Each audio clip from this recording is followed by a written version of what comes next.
চলতি মে মাসের শেষের দিকে আছড়ে পড়তে চলেছে ঘূর্ণিঝড় রেমাল। ঘূর্ণিঝড়টি পশ্চিম বাংলা ও বাংলাদেশে আঘাত হানতে পারে বলে ইঙ্গিত দিয়েছে আবহাওয়া অধিদপ্তর। দেশটির আবহাওয়া অফিস জানিয়েছে চলতি মাসের শেষের দিকে উপকূলে আছড়ে পড়তে পারে ঘূর্ণিঝড়টি। তবে বঙ্গোপসাগরে ঘূর্ণিঝড়টি সৃষ্টি হওয়ার আগ পর্যন্ত এর গতিবিধি ও প্রভাব সম্পর্কে এখনই কিছু জানাতে পারেনি বাংলাদেশের আবহাওয়া অধিদপ্তর।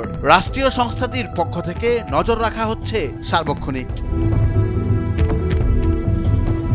গত 18 মে শনিবার সাংবাদিকদের সঙ্গে আলাপকালে এমন তথ্য জানিয়েছেন আবহাওয়া অধিদপ্তরের আবহাওয়াবিদ মোহাম্মদ তরিকুল নেওয়াজ কবির। তিনি বলেন, সাধারণত মে ও জুন মাসে বঙ্গোপসাগরে সাইক্লোন বা ঘূর্ণিঝড় তৈরি হয়ে থাকে।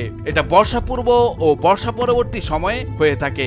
এরই ধারাবাহিকতায় আমরা আশঙ্কা করছি 20 তারিখের পরবর্তী সময়ে বঙ্গোপসাগরে একটি লঘুচাপ তৈরি হতে পারে। এটি আরও ঘনীভূত হওয়ার সম্ভাবনাও রয়েছে। তরিকুল নেওয়াজ বলেন, যেসব প্যারামিটারের উপর ভিত্তি করে এর গতিবিধি ও প্রভাব পরিমাপ করা যায়, আমরা সেসব বিষয়ে নজর রাখছি। সময়ের সঙ্গে সঙ্গে এ বিষয়ে হালনাগাদ তথ্য জানানো হবে। ভারতীয় আবহাওয়া অফিসের পূর্বাভাস অনুযায়ী আগামী 20 মে দক্ষিণ বঙ্গোপসাগরে ঘূর্ণাবর্ত তৈরি হতে পারে। সেটি সোজা উত্তর দিকে শক্তি বৃদ্ধি করবে। 24 মে এটি ঘূর্ণিঝড়ে রূপ নিতে পারে। 25 মে সন্ধ্যার পর ঘূর্ণিঝড়টি পশ্চিমবঙ্গ বা বাংলাদেশের দিকে এগিয়ে আসতে পারে। আশঙ্কা করা হচ্ছে আয়লা বা আমফানের মতো ক্ষতি হতে পারে রেমালে। ঘূর্ণিঝড়টি পশ্চিম বাংলা ও বাংলাদেশে আঘাত হানতে পারে বলে ইঙ্গিত দিয়েছে আবহাওয়া অধিদপ্তর। ঘূর্ণিঝড় রেমালের নামকরণ করেছে ওমান, আরবিতে যার অর্থ বালি। অবশ্য এই নামে ফিলিস্তিনের গাজা থেকে 1.7 কিলোমিটার দূরে একটি শহর রয়েছে।